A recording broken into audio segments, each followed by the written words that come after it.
Hello everybody, SlimKirby here. Welcome back to more of the Mario Party Star Rush playthrough. This is going to be the last mode that we have to cover here today, so I'm going to be covering this alongside Boo's Block Party because it's kind of a shortish mode of sorts. But yeah, going to be playing Challenge Tower. It's actually kind of an interesting take on the game Minesweeper, of all things, so that's what we're going to be playing next. As far as characters, let's pick Toadette, because again, Toadette didn't really see a whole lot of action in this playthrough. And she was also just not available in some of the modes, so yeah, we'll go ahead and use Toadette for this. And after you select that, you have basically a couple of towers here. So you have Beginner Tower, Intermediate Tower, Expert Tower, and Master Tower.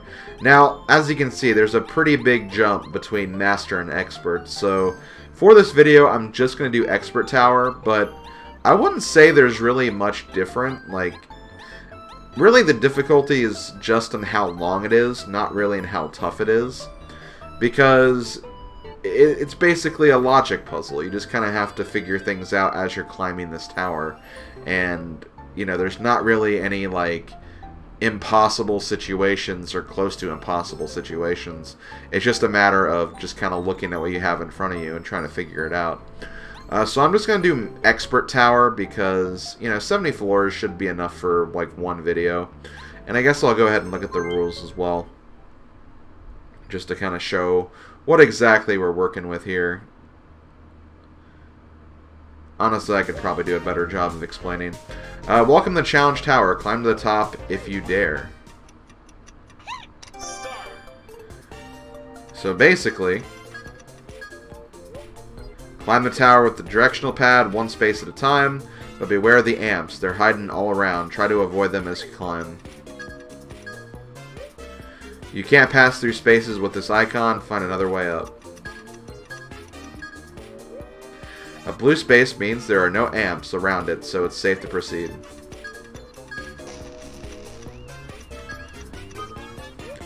Huh? The color of the space changed. A yellow space means that one adjacent space contains an amp.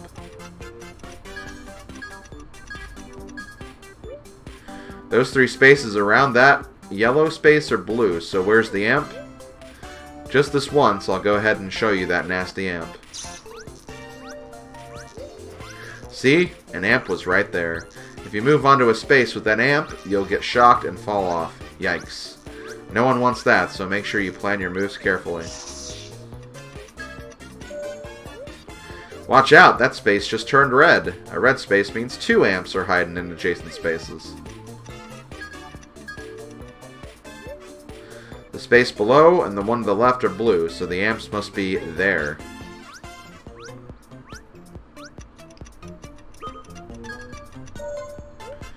Wait, stop, halt, don't move a muscle. That space is purple. A purple space means an amp awaits you if you move forward. Any move is going to end badly for you, so let's just leave a check mark here. Press X, Y, B, or A to place a mark on a space. Press X to place a mark on the space above. A to place one to the right. B to place a mark on the space below. And leave clues like this to help you keep track of dangerous spaces. If you use these marks properly, you'll be able to climb safely to the top. Press X, Y, B, or A again to remove the marks you've placed.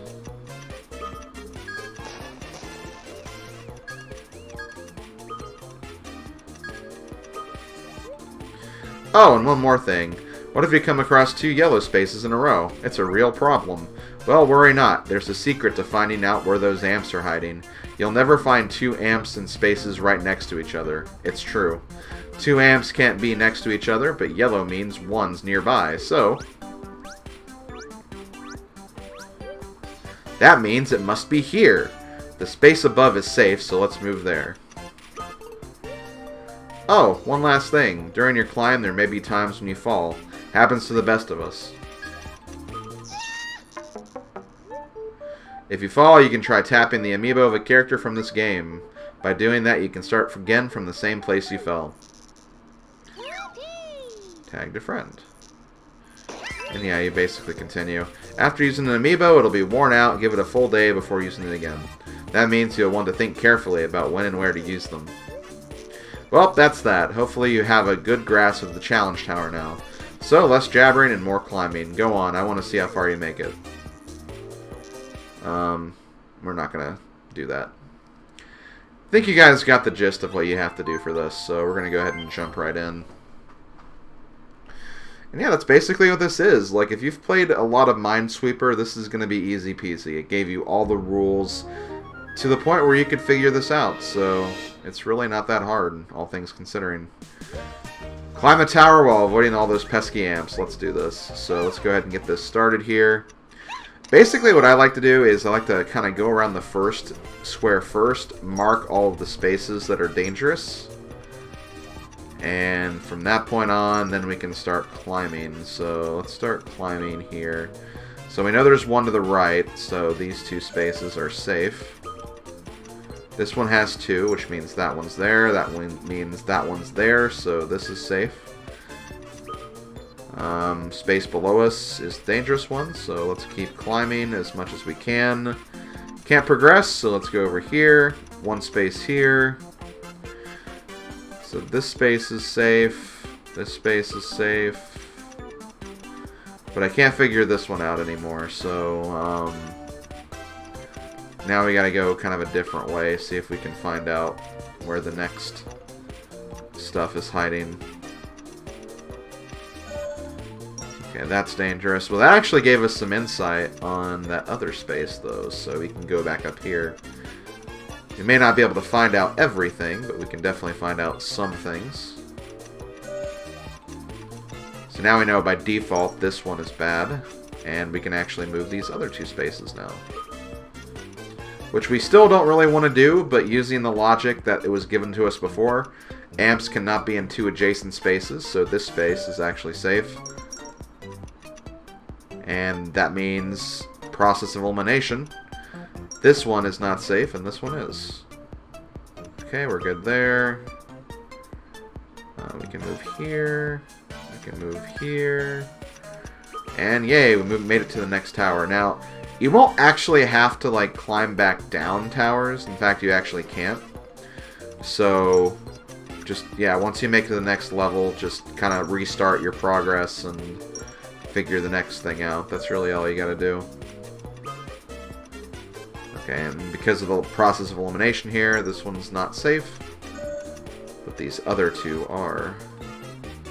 In fact, these are actually safe too. Let's see. This one's safe. This one's not, so we can move here, we can move here. Okay. Couldn't quite get away with that one, though, unfortunately.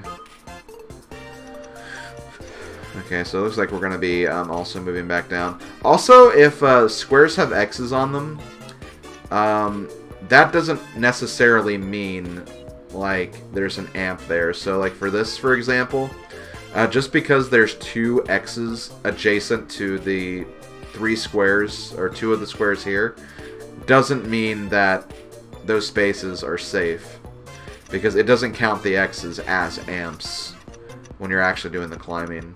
That was one thing that kind of confused me for a long time until I actually looked at, like, the rules and everything and how, like, this actually worked.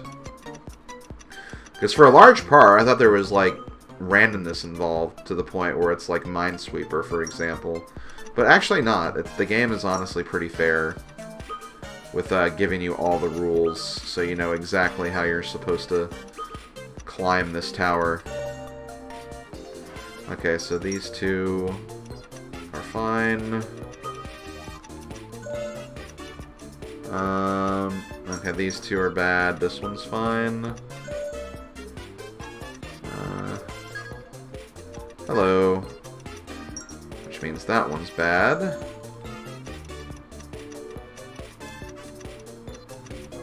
Unfortunately, though, we kind of have to still go around here. But this square is safe, which means this one's not. Which means this one's not. These two squares are fine. Okay, this one's safe. God. I love how I'm like working backwards to an extent.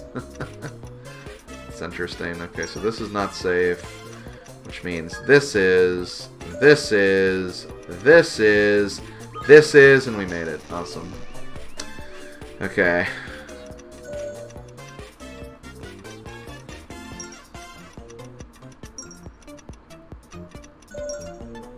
Hello, purple.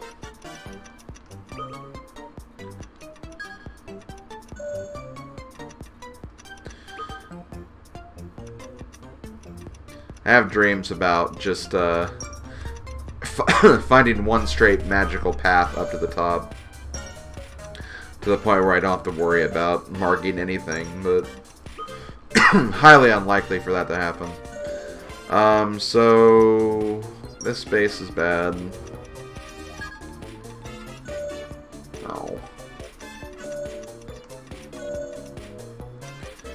Okay, so it looks like we have kind of the same problem here. So let's go back down. Try another path, I guess. Hello.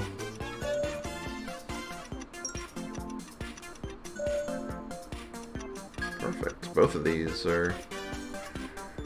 Well, not both of those, but you know what I'm saying. There we go. So this one's bad, this one's nuts.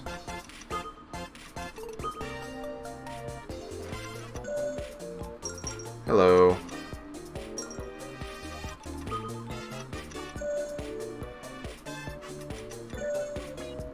Ah, damn.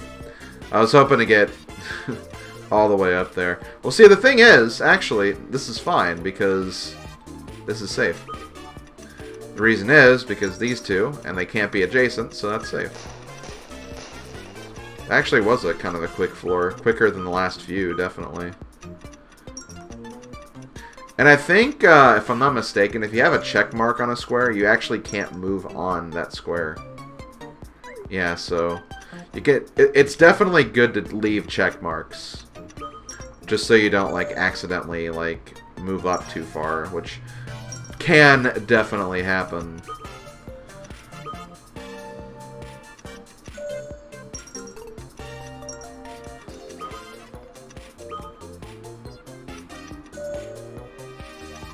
Okay, so this square is safe.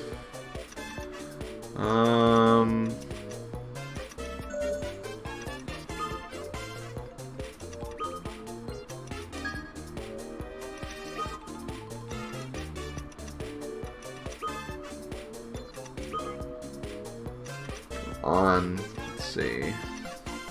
Oh, I can move down and over and mark these and move forward. Oh.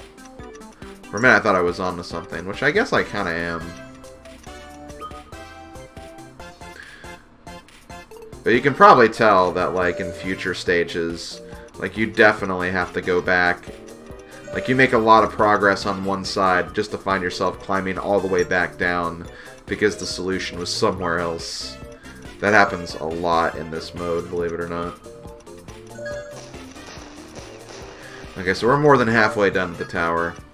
But yeah, if you want to fully complete this mode, you gotta do the Master Tower, and the Master Tower is 500 floors. Now, I think the game does allow you to kind of take a break after every 100th floor, and allows you to save your progress, so you don't have to do it all at once. But still, it's a big tower. It's, again, more than 5 times the length of, like, what we're doing now.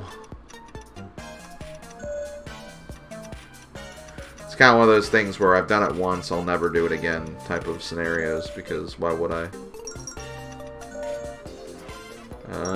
There we go. And see, I love when you get, like, back-to-back red ones, because you can kind of use a bit of process of elimination to figure out some of the stuff you can use to move forward. So we know that one's bad. Okay, of course, both yellow. Ow. I was hoping. I mean, I could still get something out of this at least, because, yeah. There you go, and there we go. Last 20 floors. Almost done, folks. Then we can move on to the final extra video of Mario Party Star Rush. All those people who hate Mario Party can finally go, yes, it's over, you can move on to something else. Unfortunately for them, those probably want Mario Kart, and Mario Kart probably won't be for a bit longer. Unfortunately. But anyway, let's see.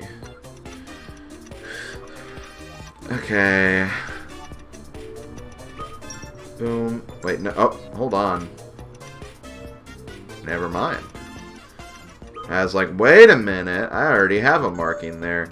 And see, those are some of the things that can screw you over, is if you mark too many things. You may mark something that is incorrect, and then you have to, like, undo a lot of stuff, and that can be really, really tedious and annoying. So you have to be very, very careful with how you progress through here.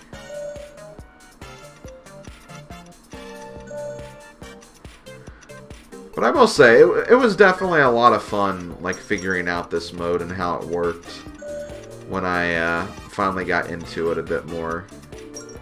I think it is definitely kind of cool. I wouldn't say it's, like, again, like, that great of a mode. Like, I wouldn't recommend buying this entire game just for this mode or anything like that.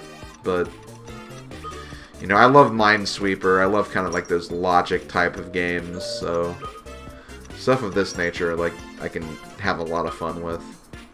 And, you know, maybe some other people can too, so there you go if you like this kind of stuff. 'Cause Mario Party Star Rush definitely has its. Okay, so we're about done here. Just gotta find the final path to the top. We're kind of onto something here. Not quite. We know that's safe now. That's safe. Ah! So close. But that means that's here, and that means that's here. We're done, guys. And as the game explained, if you fail with any of your characters, you get a chance to basically start with where your character died by scanning an amiibo. If you want to do that, obviously I didn't have to, but that is an option.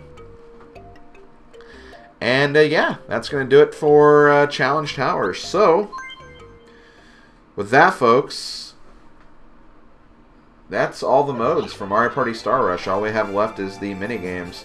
One last thing, though. As you can see, there is a trophy next to the Challenge Tower there.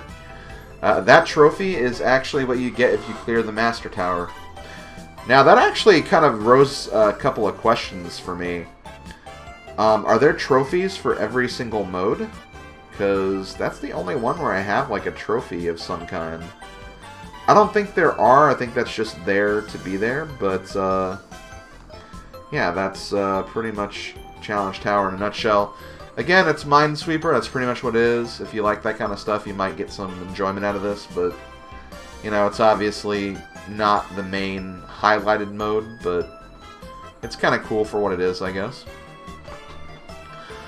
So with that, thank you for watching, everybody. I'll see you guys tomorrow for the final extra of the Mario Party Star Rush playthrough. So, hope you guys are ready for that. We're closing out this game tomorrow. Later, folks.